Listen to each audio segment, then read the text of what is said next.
Was the Great Purge justified? Was the Great Purge justified? This question invites us to look into one of the most controversial periods in Soviet history. The Great Purge began in the mid-1930s under Joseph Stalin's leadership. It was a campaign aimed at removing perceived enemies from the Communist Party, the military, and society as a whole. The purge was sparked by the assassination of Sergey Kirov, a key communist leader and ally of Stalin. Following this event, Stalin and his supporters framed the purge as a necessary response to threats against the Soviet state. They claimed that there were conspiracies and sabotage from enemies of the people, including former opposition members and alleged spies. Stalin argued that these actions were essential to protect the revolution and the state from internal threats. With the looming danger of war from Nazi Germany and Imperial Japan, the Soviet press portrayed the nation as surrounded by hostile forces. This narrative justified harsh measures as a defense of socialism.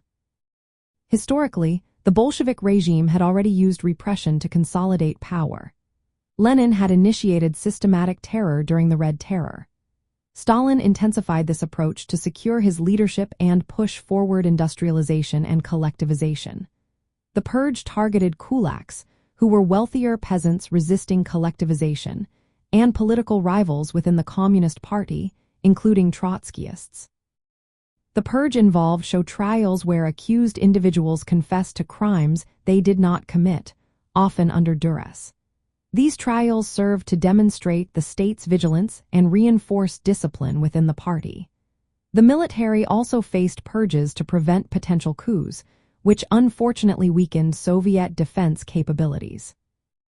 From a communist viewpoint, the Great Purge can be seen as a harsh but necessary step to eliminate threats that could derail the revolution.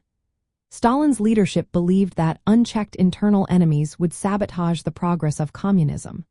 Thus, the purge was justified as a means to secure the gains of the revolution and protect the Soviet Union from both internal and external dangers. However, it is important to recognize the methods used during the purge. Mass arrests, executions, forced confessions, and widespread fear caused immense suffering and loss of life.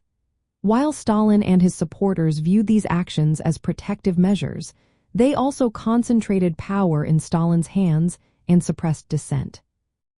In summary, from the perspective of those prioritizing the survival of the socialist state, the Great Purge was justified as a defense against internal threats during a critical time.